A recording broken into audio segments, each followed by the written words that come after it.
नमस्कार। आज हम कक्षा 12वीं के ऑटोमोबाइल विषय में यूनिट 5 ऑटो इलेक्ट्रिकल के सेशन नंबर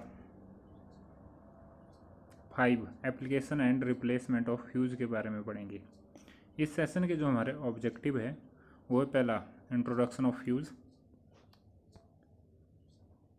दूसरा value of fuse for the equipment, तीसरा फ्यूज बॉक्स, जो हमारे पास चौथा है वो है टाइप ऑफ फ्यूज, पांचवा है रिप्लेसमेंट ऑफ फ्यूज। अब हम सबसे पहले करते हैं इंट्रोडक्शन ऑफ फ्यूज। फ्यूज होता क्या है?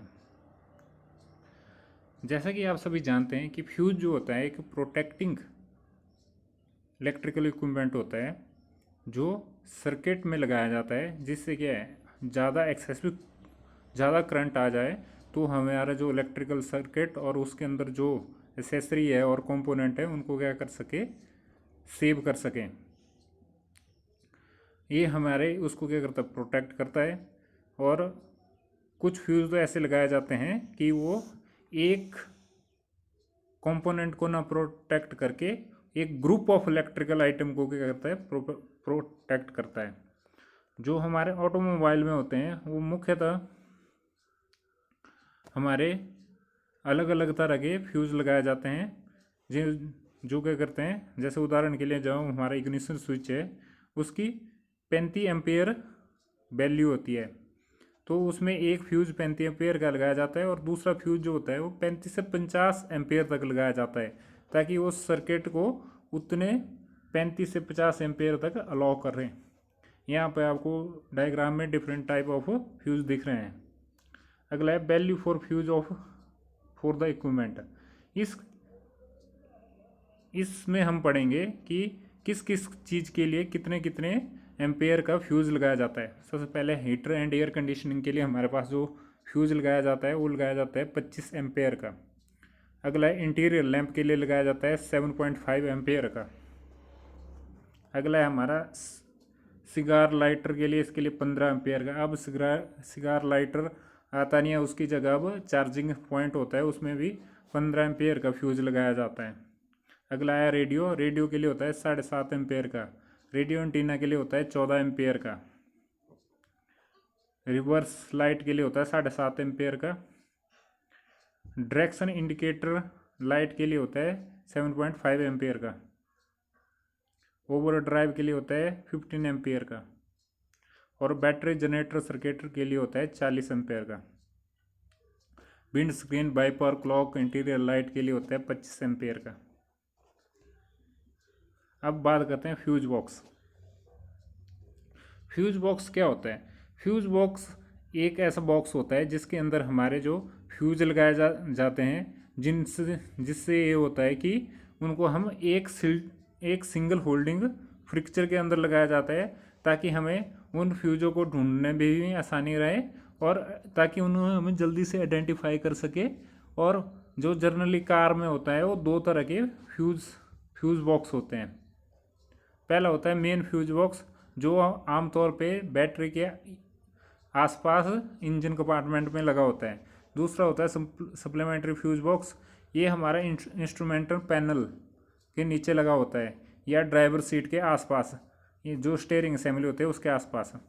और कुछ गाड़ियों में इसको क्या किया जाता है, ग्लो बॉक्स में लगाया जाता है या इलेक्ट्रिकल जंक्शन बॉक्स होता है, कई गाड़ियों में अलग से दिया गया होता है।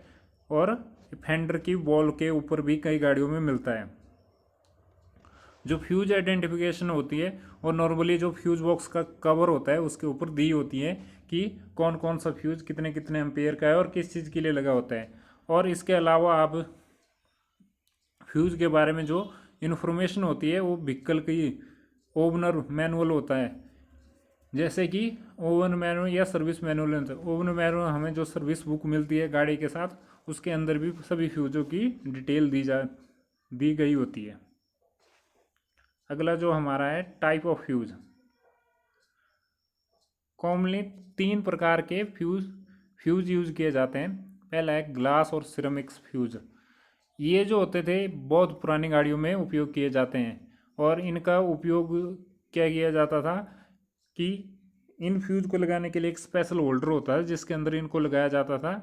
और ये क्या करते थे, सर्किट को हमारा कनेक्टेड सीरीज में कनेक्ट किए जाते थे।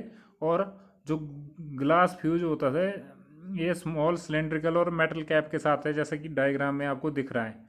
और जिससे इसकी जो रेटिंग होती थी वो ग्लास के ऊपर या कैप के ऊपर मार्क की होती है। इसका उपयोग पुरानी गाड़ियों में किया जाता है, इसका उपयोग आजकल नहीं किया जाता है। अगला है blade type fuse. Blade type जो फ्यूज़ होते हैं प्लास्टिक यूनिट होती है जिसके अंदर फ्यूज़ लगाया होता है, फ्यूज बना होता है। ये मुख्यतः 3 तरह के मिलते हैं, मिनी, स्टैंडर्ड और मैक्सी साइज़ के। 2 प्लास्टिक हाउसिंग होती है, वो उसके फ्यूज के दोनों तरफ, फ्यूज ब्लेड के दोनों तरफ लगाई होती है। और मेटल कनेक्टर स्ट्रिप होती है जिसको हम हाउसिंग में लगाते हैं। और ये जो फ्यूज होते हैं ये कलर कोडेड होते हैं। कैसे होते हैं? कलर कोडेड होते हैं कि इनका डिफरेंट टाइप का उपयोग किया जाता है। अगला है कार्टेज टाइप फ्यूज या इन्हें बुलेट फ्यूज भी कहा जाता है। इनका भी उपयोग पुरानी यूरोपियन गाड़ियों में किया जाता था। ये मुख्यतः प्लास्टिक या सिरेमिक के बने होते थे और इनके जो वन एंड होता है उसमें एक मेटल स्ट्रिप होती थी जिससे हम क्या करते थे, इसको उस ग्रिप के अंदर लगाते थे। यह मेनली हमारा जो ग्लास जो फ्यूज होता है उसकी तरह ही होता है, लेकिन इसमें जो फ्यूज उसकी तरह होता है लेकिन इसमें मेटल स्ट्रिप इनक्लोज नहीं होती है। जो अगला हमारा पार्ट आया वो है टाइप ऑफ फ्यूज। आजकल जो हम यूज़ करते हैं वो करते हैं ब्लेड टाइप फ्यूज़, तो उसके हमें डिफरेंट प्रकार की रेटिंग यहाँ पे दी हुई है। पहला है ऑटो फ्यूज़। ऑटो फ्यूज़ में जो होते हैं 3 एम्पेयर के लिए वायलेट कलर होता है, 5 एम्पेयर के लिए टैन, 7.5 एम्पेयर के लिए ब्राउन, 10 एम्पेयर के लिए रेड, 15 एम्पेयर के लिए ब्लू, 20 एम्पेयर के लिए येलो, 25 के लिए नेचुरल, 30 के लिए ग्रीन। मैक्सी फ्यूज में होता है 20 ampere yellow, 30 ampere green, 40 ampere amber, 50 ampere red, 60 ampere blue, 70 ampere brown और 80 एम्पेयर नेचुरल कलर का होता है। उसी प्रकार जो हमारे मिनी फ्यूज होते हैं वो 5 एम्पेयर का टैन, 7.5 एम्पेयर का ब्राउन, 10 एम्पेयर का रेड, 15 एम्पेयर का ब्लू, 20 एम्पेयर का येलो, 25 का वाइट और 30 का ग्रीन। आपने इन दोनों में जो ऑटो फ्यूज और मिनी फ्यूज है उनमें जो कलर कोडिंग होती है वो लगभग सेम ही होती है, जबकि मैक्सी फ्यूज जो होते हैं उनकी रेटिंग के हिसाब से उसका कलर कोड अलग होते हैं। अब आता है रिप्लेसमेंट ऑफ फ्यूज। अब क्या करते हैं अगर हम कोई हमारा पर्टिकुलर जो सर्किट है वो काम नहीं कर रहा है तो उसमें मे बी क्या वो प्रॉब्लम हो सकती है, उसका फ्यूज़ ब्लोन ऑफ हुआ हो या डैमेज हुआ। तो इसको फ्यूज़ को, ब्लोन ऑफ फ्यूज़ को या डैमेज फ्यूज़ को करेक्ट साइज और टाइप के फ्यूज़ से क्या करना चाहिए, रिप्लेस करना चाहिए। और जब हम इसको रिप्लेस करते हैं फ्यूज़ को तो इन पॉइंट्स का माइंड में ध्यान रखना है। जो हमारा पहला पॉइंट है